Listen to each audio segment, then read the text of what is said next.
This channel does not promote any violent, harmful, or illegal activities. All content provided by this channel is meant for an educational purpose only. রাজস্থানের জয়পুরে আত্মঘাতী BLO এই মুহূর্তে খবর আসছে SIR এর কাজে নিযুক্ত হওয়ায় হতাশ হয়ে আত্মঘাতী।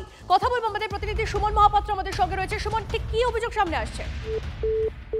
আমাদের সঙ্গে কোনো কারণে যোগাযোগ বিচ্ছিন্ন হয়েছে। আরো একবার চেষ্টা করছি আমরা সুমনের সঙ্গে কথা বলার। রাজস্থানের জয়পুরে যে খবর আসছে আত্মঘাতী বিএলও এসআইআর এর কাজে নিযুক্ত হওয়ায় হতাশ হয়ে আত্মঘাতী। ট্রেনের সামনে ঝাঁপ দিয়ে আত্মঘাতী হয় ওই বিএলও, এমনটাই খবর আসছে এই মুহূর্তে। ব্রেকিং নিউজ, নিহত এই ব্যক্তি রাজস্থানের জয়পুরে আত্মঘাতী হয় এই বিএলও। সুমনের সঙ্গে কথা বলবো। সুমন, কি অভিযোগ সামনে আসছে, কি কারণে তিনি আত্মঘাতী হলেন, কি জানা যাচ্ছে?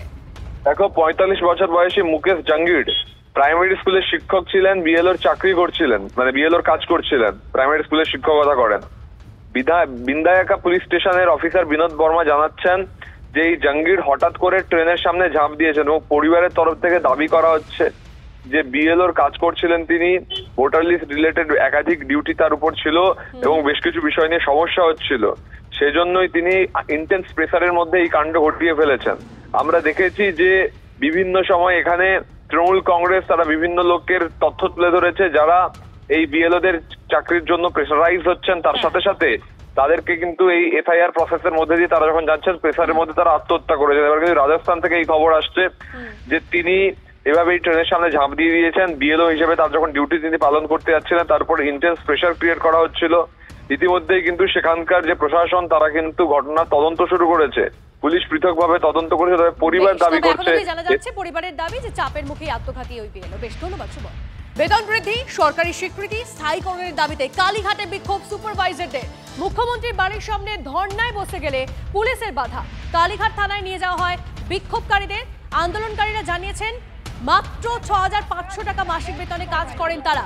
সুশোভন, আমাদের প্রতিনিধি আমাদের সঙ্গে রয়েছে সরাসরি, সুশোভনের সঙ্গে কথা বলবো। সুশোভন, যারা বিক্ষোভকারী তাদের বক্তব্য কি, দাবি দাওয়া কি, কি বলছেন তারা?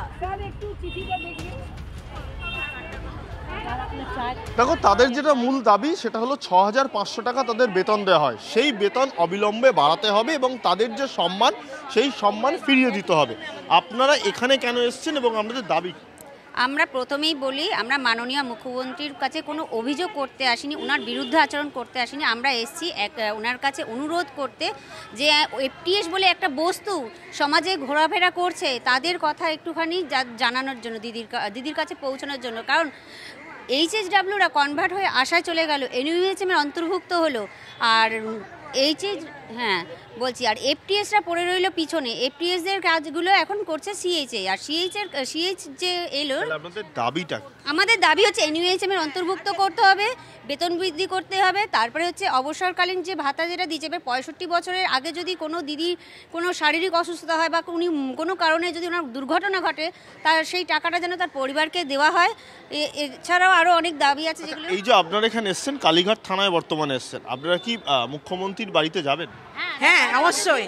পুলিশের সঙ্গে কি কথা হলো? পুলিশের সঙ্গে কথা হলো যে ওনারা চেষ্টা করছেন দুজন প্রতিনিধি যাতে এখান থেকে যাওয়া যায়, কিন্তু যতক্ষণ না আমরা দিদির সঙ্গে কথা বলছি ততক্ষণ আমরা এখানেই থাকবো। কারণ এখানে আমরা কোনো আন্দোলন তো করতে আসিনি, আমরা শান্তিপূর্বকভাবে দিদির সঙ্গে দেখা করতে এসেছি। দিদি আমাদের মানসিক সিদ্ধান্ত হয়, অবশ্যই আমাদের সেদিকে নজর থাকবে। ধন্যবাদ সুশোভন। ডুয়ার্সে পর্যটকের গাড়ির সামনে চলে এলো হাতি। ডুয়ার্সের নাগরাকাটা ব্লকের চাপড়ামারি এলাকায় রাস্তায় চলে আসে হাতির দল। ছবি দেখছেন আপনারা। খুনিয়া মোড় থেকে চাপড়ামারির দিকে যাওয়ার সময় রাস্তায় আচমকা হাতির দলকে দেখে আতঙ্ক ছড়ায়। সাময়িকভাবে বন্ধ হয়ে যায় যান চলাচল। রাস্তার মাঝে দীর্ঘক্ষণ দাঁড়িয়ে থাকার পর জঙ্গলে চলে যায় হাতির দলটি।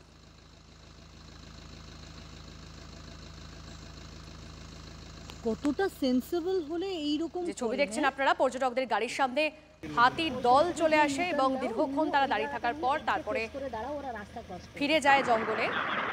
রনি আমাদের প্রতিনিধি আমাদের সঙ্গে রয়েছে। রনির থেকে জানতে চাইবো যে ঠিক সেই মুহূর্তে কি পরিস্থিতি হয়েছিল। রনি,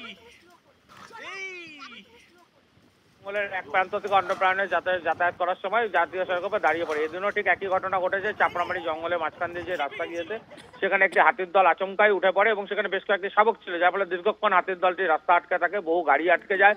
পর্যটকরা কিন্তু অনেকে উৎসাহিত হয়ে দূর থেকেই ছবি তুলছিলেন। তাদের মধ্যে একজন পর্যটক অতি উৎসাহী হয়ে গাড়ি নিয়ে একদম কাছে থেকে ছবি তোলার চেষ্টা করে এবং তাতেই বিপত্তি ঘটে। একটি হাতি সেই দল থেকে তেড়ে আসে সেই পর্যটকদের গাড়ির দিকে। বড়সড় প্রাণহানির ঘটনা ঘটতে পারত, তবে বরাত জোরে বেঁচে গেছেন তারা এবং হাতির দলটি দীর্ঘক্ষণ থাকার পর নিজেরাই কিন্তু আবার চাপড়ামারির জঙ্গলে ফিরে যায়। স্বাভাবিকভাবে ডুয়ার্সের জঙ্গলে বারবার বন দপ্তরের তরফে বলা হয় গাড়ির গতি নিয়ন্ত্রণের জন্য, কিন্তু তারপরেও কিছু মানুষ এই সমস্ত জিনিস অমান্য করে এইভাবে বন্যপ্রাণীর কাছে চলে যায় এবং যার কারণে কিন্তু আজকে এই ঘটনার সম্মুখীন হন পর্যটকেরা। ধন্যবাদ।